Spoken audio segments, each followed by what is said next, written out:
Baiklah anak didik kami, kelas 9, kita akan melanjutkan pelajaran kita tentang pengembangan ekonomi kreatif. Ini khususnya yang dilakukan oleh Kementerian Perdagangan. Eh, Sebelumnya Pak pertegas bahwa ekonomi kreatif ini adalah ekonomi yang sangat perlu sebagai alternatif ya untuk meningkatkan pendapatan dan kesejahteraan masyarakat, apalagi di era perkembangan ilmu pengetahuan dan teknologi informasi dan komunikasi saat ini, terutama kepada kaum milenial ataupun para anak muda yang begitu cepat tanggap terhadap perkembangan teknologi. Kementerian Perdagangan membangun ekonomi kreatif ini melalui strategi yang pertama, mengembangkan database, ada data ekonomi kreatif Indonesia yang didukung oleh teknologi informasi.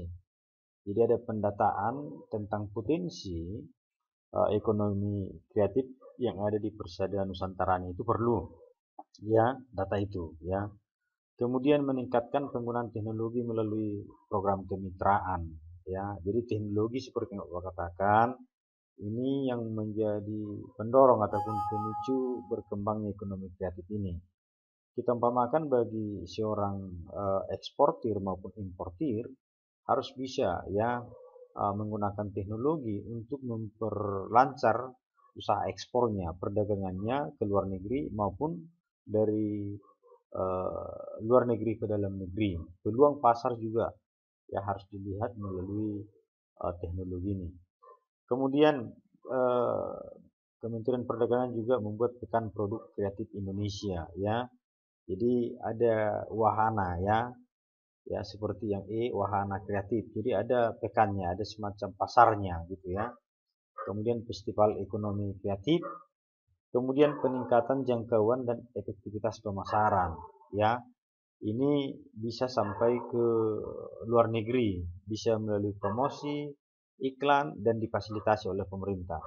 Kemudian berikutnya ada riset, penelitian ekonomi kreatif dan fasilitas pemberian insentif ya yang mendukung inovasi. Jadi ada fasilitas bahkan insentif bantuan ya berupa stimulus kepada usaha-usaha ekonomi kreatif. Permodalan termasuk tadi ya, pemasaran ya. Kemudian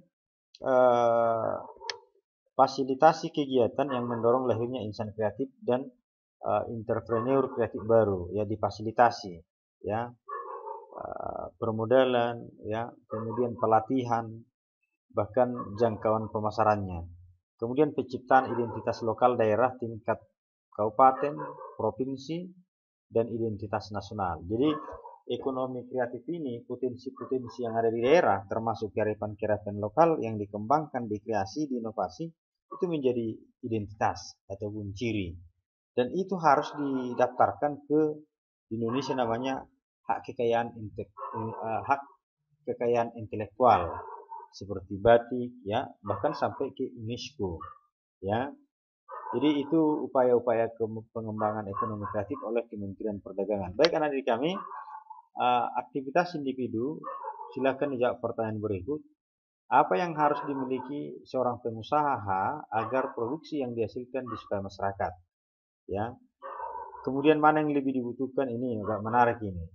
Membuka usaha antara modal dulu baru kreatif atau kreatif dulu baru ada modal, kira-kira begitu ya. Mana yang lebih utama antara modal dan kreativitas ya.